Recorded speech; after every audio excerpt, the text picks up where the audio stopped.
Hi, I'm Lynette and welcome. Today I'm doing a look with the Garden of Juvia's palette by Juvia's Place.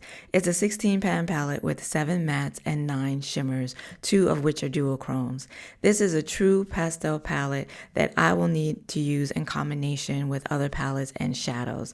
I like to use a deep matte shade in my outer V area in order to give my looks some depth, and this palette does not have that.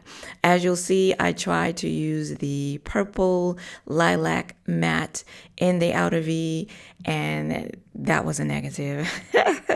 It is a true pastel shade. Honestly, I did not like this look until I applied the Danessa Myricks multichrome liner on my lower lash line and in my waterline. And that deeper purple shade gave this look the depth that it needed, as well as it helped ground the look. So I really loved the look after I added that.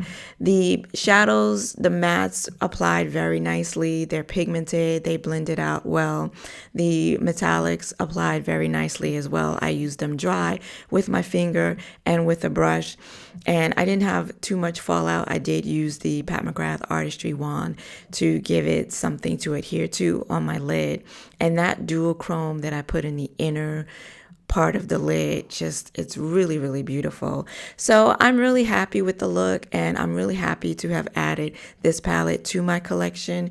If you have this palette, let me know in the comments below your thoughts about it.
If you like this video, then please give it a like and consider subscribing. I want to thank you for joining me today. I hope to see you again next week. Until then, bye-bye.